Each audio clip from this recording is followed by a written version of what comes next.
चलिए देखिएगा, हम लोग आज पढ़ेंगे सॉन्ग ऑफ माई सेल्फ, जिनके कवि हैं, पोएट हैं के वाल्ट विटमैन के बाबू, वाल्ट विटमैन है। तो सॉन्ग ऑफ माई सेल्फ मतलब बताए थे कि सॉन्ग मैंने होता है गाना, माई सेल्फ मैंने खुद, मैंने जो पोएट हैं वाल्ट विटमैन वो खुद को गाते हैं, ठीक ना, खुद को सेलिब्रेट भी करते हैं।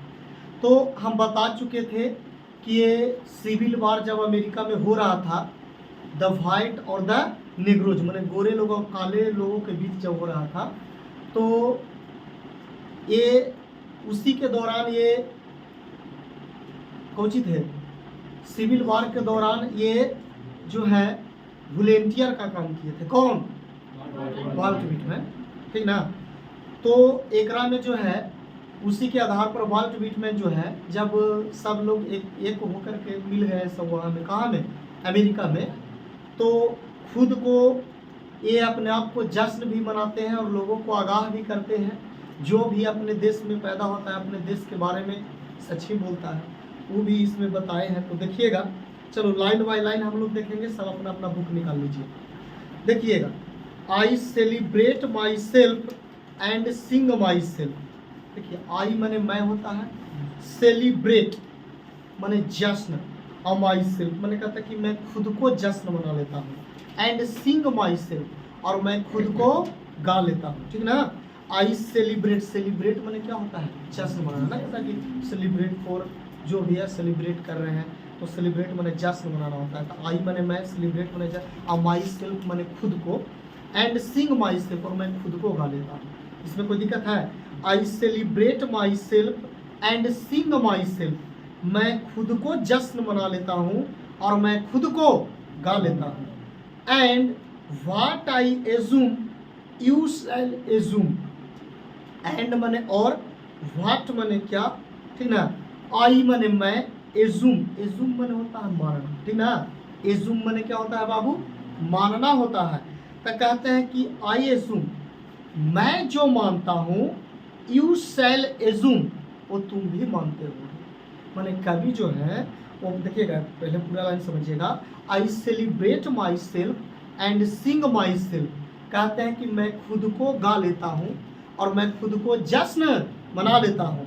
कहते हैं एंड व्हाट आई एजूम, और जो मैं मानता हूँ, एंड व्हाट आई एजूम, और जो मैं मानता हूँ, यू शैल एजूम, वो तुम भी मानते हो, वो तुम भी। देखिए, यू के साथ यहाँ पे क्या लगा दिया है, सेल, लेकिन हम लोग जानते हैं कि उस यू के साथ क्या लगता है, विल। तो सेल कहाँ लग जाता है, जहाँ अवश्य का बोध होता है, बताया था ना कि अवश्य का बोध होता है, जहाँ सेल के जगह विल, और विल वाला क्या हो जाएगा, सेल। बताया है कि नहीं बताया? तो यहाँ कहते हैं कि आई एजूम, जो मैं मानता हूँ, यू शैल एजूम, वो तुम अवश्य मानते होगे। क्या क्या मानते हैं, देखिए, for every atom belonging to me as good belongs to you.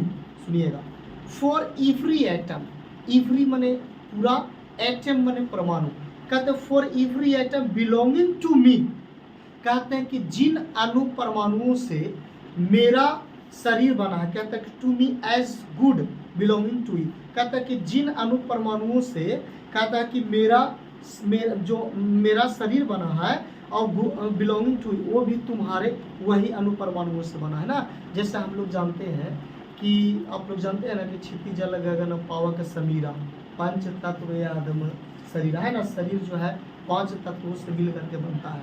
जैसे कहने का मतलब है कि अगर आपके हाथ वगैरह कटता है, तो नस वगैरह कुछ भी कटता हो तो खून निकलता है। कोई भी मनुष्य के कटेंगे तो खून निकलेगा, निकलेगा कि नहीं निकलेगा? अब मरल के काट देगा तो बात अलग है, मरल में निकलेगा, लेकिन 3-4-5 दिन को हो जाएगा तो कहाँ से निकलेगा। तो एक में याद रखना, for every atom belonging to me, मुझे कहते हैं कि जिन अणु परमाणुओं से मेरा शरीर बना है, as good belonging to you, वही अणु परमाणुओं से आपका भी शरीर बना हुआ है। यहाँ तक समझ में आया, फर्स्ट स्टेंजर तक? एक बार फिर से कर लीजिए, देखिएगा, I celebrate my self and Singh my self, कहते हैं कि मैं खुद को जश्न मना लेता हूँ, एंड और मैं खुद को गा लेता हूँ। And what I assume you shall assume, और जो मैं मानता हूँ वो तुम अवश्य मानते हो। बात समझ में आ रहा है ना। आगे, for every atom belonging to me, और जिन अणु परमाणुओं से मिलकर के मेरा शरीर बना है, गुड कहते एज गुड बिलोंगिंग टू, वही अणु परमाणुओं से आपका भी शरीर बना हुआ है कोई दिक्कत यहाँ तक फर्स्ट स्ट्रक्चर में नहीं। चलिए दूसरा देखिएगा, आगे देखिएगा, आई लोफ, सुनिएगा लोफ के मतलब हम बताते हैं। देखो लोफ के मतलब क्या होता है, LOAFE, लोफ के लोफ मन होता वंडर, वंडर। अच्छा वंडर माने क्या होता है, वंडर जो होता है माने घूमना, है ना, घूमना या फिरना या भटकना, इधर उधर भटकते उधर वंडर, तो लोफ माने वही होता है। कहते हैं आई लोफ, आई माने मैं, लोफ माने कुछ होता है भटकना, माने कि ये इधर उधर वंडर माने कहते घूमना फिरना, तो आई लोफ मैं इधर उधर भटकता हूँ। And invite my soul, soul माने होता आत्मा, कहते मैं आत्मा को इनवाइट माने कुछ आमंत्रित करना, इनवाइट माने क्या होता है आमंत्रित करना। कैसे कहते हैं कि इनवाइट उसको की है, माने आमंत्रित किए हैं, बात समझ में आ रहा है।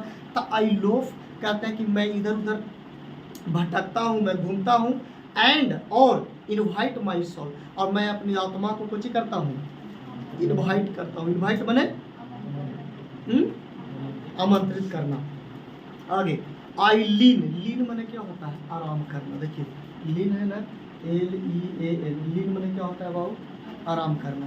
लीन माने क्या होगा, तो कहते हैं आई लीन मैं आराम करता हूँ, एंड लोफ, लोफ माने फिर क्या होगा भटकना या घूमना।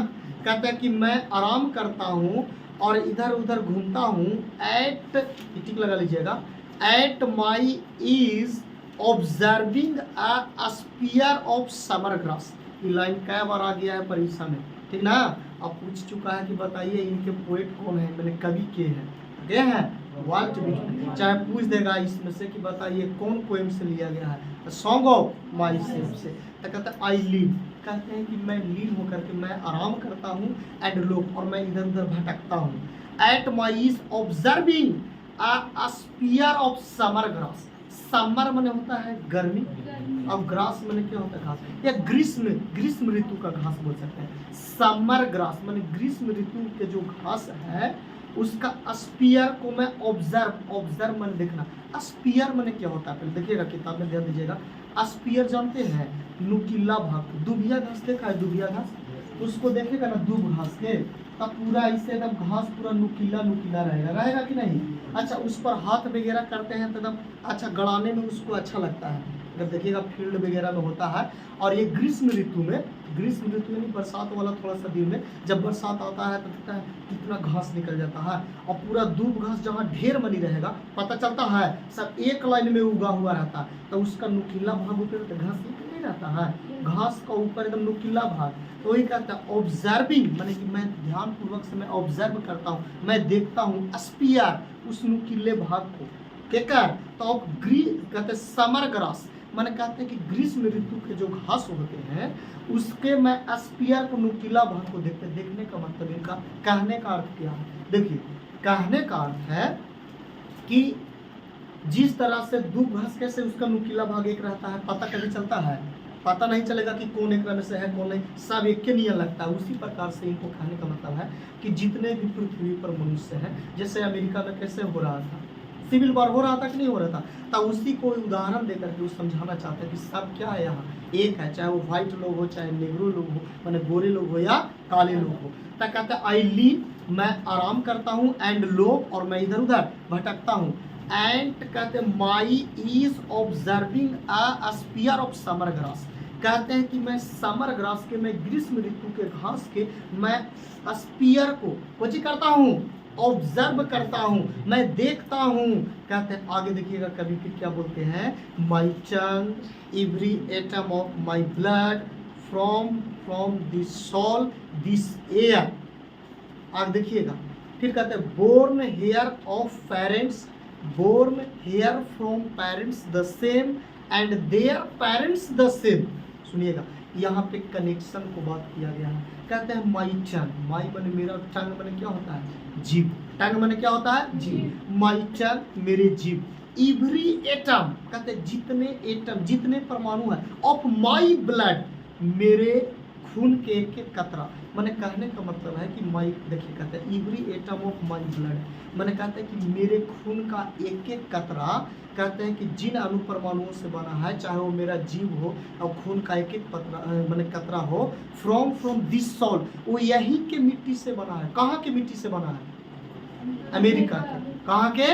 अमेरिका के। समझे ना लिखा कि my tongue every atom of my blood, मेरे खून के एक एक कतरा जो है, एक एक मैंने की कतरा जो है वो फ्रॉम दिस सॉल, इस मिट्टी से ही बना है। मैंने मेरा जीव हो गया या every atom of my bloods, कहते हैं कि मेरा जो खून का एक एक कतरा है जो यहाँ अमेरिका के ही मिट्टी से कुछ है बना है। दिस एयर, यही का हवा लगा है। मेरा शरीर का भी कहते हैं कि मेरा शरीर में जो हवा लगा है, जो ऑक्सीजन भी मैं लेता हूँ, वो कहाँ का लेता हूँ? अमेरिका का लेता हूँ। वही एक में बात करते हैं। और फिर आगे बात देखिएगा, हम बोले थे ना, इसमें बताए थे, समझाए थे, गोरे लोगों काले लोगों ने, कहते हैं बोर्न में जन्म, हेयर ऑफ पेरेंट्स, कहते हैं कि बोर्न हेयर ऑफ पेरेंट्स, कहते हैं कि मेरे माता पिता का जन्म यही हुआ है।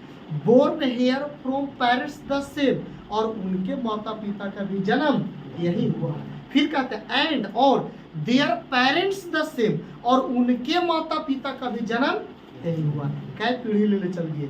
3 पीढ़ी का कनेक्शन बता रहे हैं। माने अगर एक मेरा जन्म भी इसी देश में हुआ है, मेरे माता पिता के भी जन्म इसी देश में हुआ है, और उनके माता पिता के भी जन्म इसी देश में हुआ है। बात समझ में आ रहा है ना? वही कनेक्शन यहाँ पे बताते हैं कि बोर्न हेयर ऑफ पेरेंट्स, मेरे माता पिता का जन्म यही हुआ है। अब born here from parents the same, और उनके माता पिता के भी जन्म यही हुआ है। And their parents the same, और उनके माता पिता के भी जन्म यही हुआ है। बात समझ में आ रहा ना? इसमें हम बताए थे कि सिविल वार से थोड़ा थोड़ा जोड़ करके अगर समझिएगा तो उसमें बताते हैं ना कि जो काले लोग का जो होता है मान जो रखा जाता है, उसमें बताया गया है। इसमें मैंने कहने का मतलब है इसमें कि कहते हैं कि जब मैं सब चीज़ मैंने हम लोग के माता पिता के भी जन्म यही हुआ है, तो हम लोग कैसे दूसरा देश से आ गए हैं? जो बुरे लोग का कहा नाम था से। बात समझ में आ रहा है ना? तो देखिए ये स्टेंजा एक बार और देख लीजिएगा। I loaf and invite my soul, एकदम पूरी तरीका से, ठीक ना, क्लियर हो जाना चाहिए। I loaf and invite my soul, कहते हैं कि मैं, कहते हैं कि इधर उधर भटकता हूँ और मैं अपने आत्मा को कुछ करता हूँ, आमंत्रित करता हूँ। मैं अपनी आत्मा को क्या करता हूँ बाबू? आमंत्रित करता हूँ। I lean and loaf at my ease observing a spear of summer grass, कहते हैं कि मैं आराम करता हूँ और मैं इधर उधर भटकता हूँ, और समर ग्रास, ग्रीष्म ऋतु के घास के मैं स्पीयर को कुछ करता हूँ, ऑब्जर्व करता हूँ, मैं देखता हूँ। My tongue every atom of my blood from this soil, कहते हैं दिस एयर, कहते हैं कि मेरा जो जीव है, मेरा खून का एक एक कतरा है, जो अमेरिका के ही मिट्टी से कुछ है बना हुआ है, यहीं के हवा से कुछ हुआ है, पला है, बड़ा हुआ है। आगे कहते हैं कि बोर्न हियर ऑफ पेरेंट्स, मेरे माता पिता का भी जन्म यही हुआ है। और कहते हैं born here from parents the same, और उनके माता पिता का भी जन्म यही हुआ है। And their parents the same, और उनके माता पिता के भी जन्म यही हुआ है। कहते हैं I now 37 years old in perfect health bear, ये वाला कै बार ऑब्जेक्टिव में आ चुका है, टिक लगा लो इसको पहले। आई माने मैं, नो माने अभी, नो माने अभी, मैं क्या कह रहे हैं? कभी कभी क्या है? वाल्ट बीट में के बाबू, वाल्ट बीट में। आई नो 37 ईयर्स ओल्ड, कहते हैं कि मैं अभी 37 वर्ष का हो गया हूँ। इन परफेक्ट हेल्थ बिगर, और मेरा जो स्वास्थ्य है बिल्कुल क्या है? परफेक्ट है, अच्छा है। मेरा स्वास्थ्य क्या है? अच्छा है। क्या कह रहे हैं? पूछेगा कि वाल्ट बीट में बताइए कि कितना वर्ष के हैं? इस जो पोल में होता है कितना? 37 वर्ष के। तो याद रखिएगा 37 ईयर्स ओल्ड है ना लिखा। आई नो, मैं अभी 37 ईयर्स का हूँ। इन परफेक्ट हेल्थ बिगर, कहते हैं कि मेरा हेल्थ बिल्कुल अभी क्या है? परफेक्ट है, स्वास्थ्य जो है बिल्कुल परफेक्ट है। और कहते हैं होपिंग माने आशा करना, hoping to cease not till death, और मैं विश्वास करता हूँ कि अभी मेरा मृत्यु नहीं होगा, कि मैं अभी तक मतलब इसी एनर्जी के साथ मेरा स्वास्थ्य बिल्कुल अच्छा ही रहेगा, मैं ऐसा आशा करता हूँ। कौन कह रहे हैं? वही है, ठीक ना, समझ में आ रहा है ना। आई नो 37 ईयर्स ओल्ड, कहता है कि मैं अभी 37 साल का हूँ और मेरा जो हेल्थ है वो बिल्कुल क्या है, परफेक्ट है, और hoping to cease not till death, और मैं आशा करता हूँ कि मेरा अभी मृत्यु नहीं होगा, मेरा भी स्वास्थ्य जो है बिल्कुल क्या रहेगा, परफेक्ट रहेगा। आगे देखिएगा, आगे कहते हैं क्रीड्स एंड स्कूल्स इन एबियंस। देखिए क्रीड्स एंड स्कूल्स में होता है धार्मिक विचारधाराएं, धार्मिक विचारधारा। एक क्रीड्स में क्या होता है, धार्मिक विचारधारा, याद रहेगा। क्रीड्स में क्या होगा बाबू, धार्मिक विचारधारा। अच्छा धार्मिक विचारधारा क्या होता है, जो धर्म के आधार पर विचार जो किया जाए, धार्मिक विचारधारा जो धर्म के आधार पर मानता हूँ ना। क्या कहते हैं, क्रीड्स एंड स्कूल इन एबियंस। मैं कहते हैं कि क्रीड्स में धार्मिक विचारधाराओं को इन एबियंस, एबियंस मैंने भुला जाना, मैंने कवि जो है वाल्ट व्हिटमैन कहते हैं कि मैं धार्मिक विचारधाराओं को कुछ करना चाहता हूँ, भूल जाना चाहता हूँ। मैं कुछ करना चाहता हूँ बाबू, भूल जाना चाहता हूँ। समझ में आ रहा ना। कहते हैं कि क्रीड्स एंड स्कूल्स इन एबियंस, मैं क्रीड्स मैंने कुछ हो गया धार्मिक विचारधारा, और एबियंस मैंने भूल जाना। कहते हैं कि मैं धार्मिक विचारधाराओं को भूल जाना चाहता हूँ। बात समझ में आ रहा है ना। क्रीड्स एंड स्कूल्स इन एबियंस, मैं धार्मिक विचारधाराओं को भूल जाना चाहता हूँ। रिटायरिंग बैक, लेकिन दोबारा मुझे याद आ जा रहा है ना, है retiring back a while sufficed at what they are but never forgetted. सुनिएगा, कहते हैं कि मैं धार्मिक विचारधाराओं को भूल जाना चाहता हूँ, लेकिन रिटायरिंग बैक, लेकिन वो मुझे बार बार याद आ जा रहा है, बैक आ जा रहा है, मैंने कि भूला नहीं जा रहा। कहता है कि वाइल सफिस्ट, सफिस्ट मैंने होता है कि सफिस्ट मैंने होता है अनंत, मैंने बहुत सारा है, अनेक प्रकार से है। कहते हैं लेकिन धार्मिक विचारधाराएं अनंत है, सफिस्ट है। कहते हैं कि what they are but never forgetted, ये कभी भुलाया नहीं जा सकता। नेवर फॉरगेटेड मैंने कभी भूल नहीं सकते ना। कहा जाता है ना कि भूलना तो चाहा लेकिन भूल नहीं पाया, होता है ना। वही कह रहे हैं कि मैं क्रिट्स, मैं धार्मिक विचारधाराओं को भूल जाना चाहता हूँ, लेकिन रिटायरिंग बैक, लेकिन वो मुझे बार बार याद आ जा रहा है। और सफिस्ट कहते हैं कि अनंत है धार्मिक विचारधाराएं, कहते हैं बट नेवर फॉरगेटेड, ये कभी भुलाया नहीं जा सकता है। आगे देखिएगा क्या कहते हैं बाबू, आई हरबोर फॉर गुड और बैड। कहते हैं कि आई हरबोर फॉर गुड और बैड, कहते हैं कि मैं अच्छा और बुरा दोनों में विश्वास रखता हूँ। कौन कह रहे हैं, वाल्ट व्हिटमैन कह रहे हैं कि आई हरबोर फॉर गुड और बैड, मैं अच्छा और खराब दोनों में मैं विश्वास रखता हूँ। आगे कहते हैं I permit to speak at every hazard, hazard मैंने कि खतरों में। कहते हैं कि मैं जो हूँ, मैं खतरों में बोलने के लिए मैं कुछ हूँ, रेडी हूँ, तैयार हूँ। I permit to speak at every hazard natural, कहते हैं nature without check with original energy. कहते हैं कि मैं खतरों में भी बोलने के लिए तैयार हूँ, और वो भी कैसे, नेचर विथआउट चेक विथ कुछ है ओरिजिनल एनर्जी। कहते हैं कि मेरा जो ओरिजिनल एनर्जी है, जो नेचर ने मुझे दिया है, जो प्राकृतिक ने मुझे दिया है, जो नेचर, मैं उस नेचर के मैंने एकदम साथ में बोल सकता हूँ, उस प्राकृतिक ने जितना मुझे आवाज़ दिया है। मैंने कहने का मतलब है कि जब भी किसी पर अगर अत्याचार हो तो वो हमेशा क्या रहे, एकदम बोलने के लिए तत्पर रहे, ही नहीं कि मुंह छुपा लेना चाहिए। तो वही इसमें कहते हैं कि I permit to speak at every hazard, कहते हैं नेचर विथआउट चेक विथ कुछ ओरिजिनल एनर्जी। कहते हैं कि मैं हजारों में खतरों में बोलने के लिए मैं कुछ हूँ, तैयार हूँ, और वो भी मैं ओरिजिनल एनर्जी के साथ में बोलने के लिए क्या हूँ, तैयार हूँ। इसमें कोई दिक्कत है क्या, है कोई दिक्कत है बाबू, इसको कर लीजिएगा। देखो पहले हिंदी लिखना है, एक से 5 नंबर के आपको समरी देगा, तब 5 नंबर हो गया, 2 नंबरीवा क्वेश्चन आंसर भी होगा। तो पहले एक हिंदी में लिखिए, फिर इंग्लिश में आता है, जैसे कैसे लिखते हैं हिंदी में, उसी तरीका से इंग्लिश में भी आता है इसको व्याख्या करने के लिए। तो इंग्लिश में भी व्याख्या करने के लिए सिखाएंगे, बशर्ते पहले एक कुछ में लिख लेना है, हिंदी में, पहले हिंदी में लिख लेना है। बात समझ में आ रहा है कि नहीं। जब हिंदी में लिख लीजिएगा तो ये वाला फिर हो जाएगा, कोई दिक्कत है। आगे देखिएगा, देखो इसको समरी लिखना है तो इस तरीका से आप समरी लिख सकते हैं। सॉन्ग ऑफ माई सेल्फ लिखे है ना, कि सॉन्ग ऑफ माई सेल्फ का क्या लिखना है, समरी। ये 5 नंबर में आपको आएगा, इंपॉर्टेंट चैप्टर है, ठीक ना, इस वर्ष आ भी सकता है। तो एक में देखिए, पहले तो कम से कम 250 शब्द या 200 शब्द में लिखना रहता है, 150 शब्द में। तो कम से कम आप क्या लाइन लिख सकते हैं, 15 लाइन, 16 लाइन। देखिए 3, 4, 5 लाइन या 6 लाइन, इनका तो परिचय ही हो जाता है। और बाकी जो पढ़ाए हैं उससे भी आप अति कर सकते हैं, लिख सकते हैं, बना सकते हैं। देखिए वही चीज़ को हम लिखे हैं ना, इनका समरी पहले लिखिएगा कि द पोएम, कौन पोएम है, song of myself has been written by Walt Whitman. देखिए written has been written by के अगर नहीं कर करके अब कंपोज्ड बाय भी कर सकते थे। क्या कर सकते थे बाबू, कंपोज्ड, क्या बाबू, कंपोज्ड बाय वाल्ट व्हिटमैन भी कर सकते थे, शॉर्ट में कोई दिक्कत नहीं है। तो आप लिख सकते हैं the poem song of myself has been written by Walt Whitman या कंपोज्ड बाय वाल्ट व्हिटमैन, माने कि जो सॉन्ग ऑफ माई सेल्फ जो पोएम है उनको क्या लिखे हैं, वाल्ट व्हिटमैन लिखे हैं। फिर देखिए सब जो परिचय पढ़ा है वही से, he was born in 1819 in America. कहते हैं कि ही वॉज बोर्न, उनका जन्म, माने किनका जन्म, वाल्ट व्हिटमैन, कवि का जन्म जो हुआ था वो कितना में हुआ था, 1819 में। कहाँ में, अमेरिका में हुआ था। कहते हैं कि ही वर्केड एज अ कारपेंटर, कहते हैं कि वो कारपेंटर के काम करते थे before his 12th birthday. 12th माने समझते हैं ना, 12th माने कि 12वीं बर्थडे, और बिफोर माने क्या होता है, पहले, माने 12 साल के जब पहले थे, पहले ही की बात कर रहे हैं, जब कवि जो थे वो वर्क माने काम करते थे कोची के, कारपेंटर। कारपेंटर माने होता है बढ़ई का काम, कोची का बाबू, बढ़ई का काम करते थे। कौन, वाल्ट व्हिटमैन।